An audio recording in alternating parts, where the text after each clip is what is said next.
Hello everybody, welcome to Christian roasting channel. చాలా మంది logic లేకుండా, బైబుల్ నాలెడ్జ్ లేకుండా కామెంట్స్ చేశారు, డైలాగులు వేశారు. ప్రసంగాల్లో ఎలాగా నోటుకొచ్చిందల్లా మాట్లాడుతున్నారు. కనీసం కౌంటర్లు ఇచ్చేటప్పుడైనా కొంచెం ముందు వెనక చూసుకోవాలి కదా.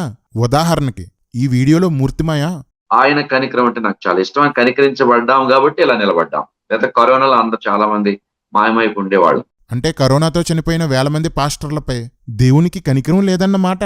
వహతాజ్ మూర్తిరాజ్ బియ్యం బస్తాలు కొని, నూనె కొని అనేక మందికి పంచి ఇలా సేవ చేస్తున్న వారిని కూడా వీళ్ళు కామెంట్ చేస్తున్నారంటే వీళ్ళు క్రైస్తవ వ్యతిరేక శక్తులై ఉండాలి. అంటే నూనె ప్యాకెట్లు, బియ్యం బస్తాలు ఇచ్చేవాళ్ళు ఎలా బిహేవ్ చేసినా ఏమీ అనకూడదన్నమాట.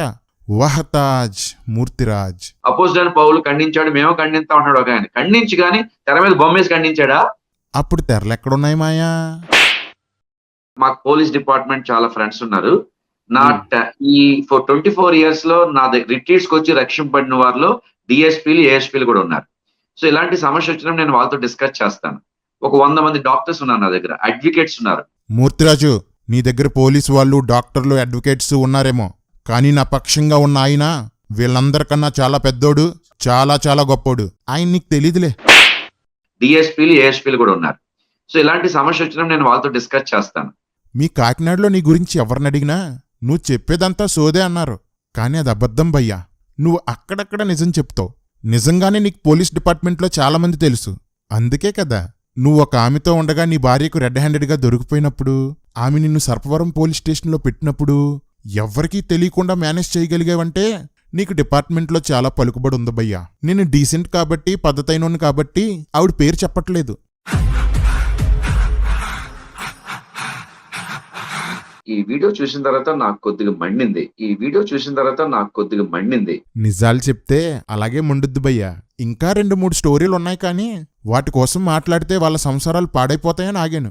ఎవరిని తిట్టుకున్నా నేను మాత్రం మంచోడ్నేరా. యేసు ప్రభు ముందుకు ఒక వ్యభిచార స్త్రీ వస్తే తన తల్లితో ఎలా మాట్లాడాడో అమ్మ అని, ఆ వ్యభిచార స్త్రీతో కూడా అమ్మానే మాట్లాడాడు. That is the love of Christ. నేను చెప్పేదేంటంటే మూర్తిమాయ, వ్యభిచారపు స్త్రీ తన తప్పును ఒప్పుకుంది కాబట్టి ప్రభు కనికరించాడు. కానీ వీళ్ళు లోకంతో స్నేహం చేసిన వ్యభిచారులు అయినప్పటికీ పరమ పరిశుద్ధుల్లాగా ఫోజులు కొడుతున్నారు. ఎలా కనికరించమంటావు చెప్పు? మేము లోకంతో స్నేహం చేసిన వ్యభిచారులము అని వాళ్ళని ఒప్పుకోమను. అప్పుడు అమ్మా ఏంటి, అమ్మమ్మ అని కూడా బ్రతిమాలుకుంటాం. ఇంకో విషయం మూర్తి, ప్రభు అక్కడ ఓ స్త్రీ అంటాడు, తర్జుమాలో అమ్మ అని మిస్టేక్గా ట్రాన్స్లేట్ చేశారు. జాగ్రత్తగా చూసుకొని మాట్లాడు. మరి ఏదైతేనో నేను రోస్ట్ చేసిన వాళ్ళందరినీ వ్యభిచారంలో పట్టబడిన స్త్రీతో పోల్చావు, అంతే కదా? సమాజంలో ఉన్నతమైన పరిచయం చేసి కొన్ని కోట్ల మంది ప్రజలతో ఆదరణ పొందిన ఈ దైవజనుల్ని కామెంట్ చేయడానికి అసలు వీరెవరు? వాళ్ళకున్న బ్యాక్గ్రౌండ్ ఏంటి? వాళ్ళకి మినిస్ట్రీలో ఉన్న ఎక్స్పీరియన్స్ ఏంటి? ఎదుటివాడిలో తప్పును ఖండించడానికి నేను వెలుగులో ఉంటే చాలు, నా కంటిలో దూలం ఉండకుండా ఉంటే చాలు, నాకు వాక్యం తెలుసుంటే చాలు, అయినా వేసుకోవలసిన ముసుగులు మానేసి పూసుకోకూడని రంగులు పూసుకొని దాచుకోవలసిన వాటిని చూపుతున్న వీళ్ళని ఖండించడానికి ఎక్స్పీరియన్స్ ఎందుకు భయ్యా? ఎక్స్ప్రెస్ చేసే ధైర్యం ఉంటే చాలు. నీకు జీతం కావాలా? మేము అంత డబ్బులు వేసుకుని నీకు జీతం ఇస్తాం కావాలా? డబ్బులు కావాలా? అది ఏం కావాలి నీకు? మూర్తిరాజు, ఇంతకన్నా గొప్పగా నువ్వు ఆలోచించలేవులే. అధికారం కోసం పాస్టర్ ఫెలోషిప్ని ముక్కలు చేశావు. ఓట్లు చూపించి ద్వారంపూడి గారి దగ్గర నోట్లు గుంజావు. అనిల్ కుమార్తో పాస్టర్ మీటింగ్లు పెట్టించి పొలిటికల్గా సపోర్ట్ చేస్తానని చెప్పి లక్షలు తీసుకున్నావు. డబ్బు కోసం దిగజారే నీలాంటోడికి సంఘం, భారం, దేవుని బాధ, క్రీస్తు కొరకు త్యాగాలు ఇలాంటి వాటి కోసం ఏం తెలుస్తుంది? మీలాంటోళ్ళ పాపిష్టి సొమ్ము నాకెందుకులే భయ్యా. నువ్వే ఆ సొమ్ము తిని బాగా బొజ్జ పెంచు. ఆనంద భారతి గ్రౌండ్లో ఎంత పరిగెట్టినా కరగనంత బొజ్జ పెంచు. మూర్తిరాజు, ఇప్పటికన్నా అర్థమైందా నా సర్కిల్ ఏంటో? నీ గురించే కాదు, మినిమం పాపులర్ అయిన వాడి దగ్గర నుండి పాపులారిటీయే ప్రాణంగా బ్రతికే కార్పొరేట్ పాస్టర్ వరకు ప్రతి ఒక్కడి జాతకం నా దగ్గర ఉంది. పెడతాను, ప్రతి ఒక్కడిని బయట పెడతాను. సంఘంతో వ్యాపారం చేస్తారా మీరు? సంఘాన్ని మీ చెప్పు కింద పెట్టుకుంటారా? సంఘంతో జేజేలు కొట్టించుకుంటారా? మీ అందరికీ కౌంట్ డౌన్ స్టార్ట్ అయింది. మీ వల్ల నిజ సేవకులు సిగ్గుపడుతున్నారు. మీ హడావుడి క్రింద ఎంతో మంది విశ్వాసులు అణిగిపోతున్నారు. అందరికీ విడుదల వస్తుంది. మీ మాఫియాలన్నీ బయట పెడతాను. ఈ ప్రక్రియలో రోస్ట్ చేయబడిన వాళ్ళు మారితే గౌరవిస్తాం, దూషిస్తే భరిస్తాం. ఊపిరి ఆగే వరకు మాత్రం దోపిడీదారుల్ని, వ్యభిచారుల్ని, మోసగాళ్ళని, దుర్బోధకుల్ని, స్వార్థపరుల్ని, గర్విష్ఠుల్ని, లోకస్నేహం చేసే యెజబెల్ దయ్యాల్ని వేపుతూనే ఉంటాం. పాపం విపరీతమైనప్పుడు విపరీత పదాలే వాడాల్సి వస్తుంది. చేగోడి, మూర్తిరాజు వీళ్లంతా పైపైకి కనిపిస్తున్న వాళ్లే.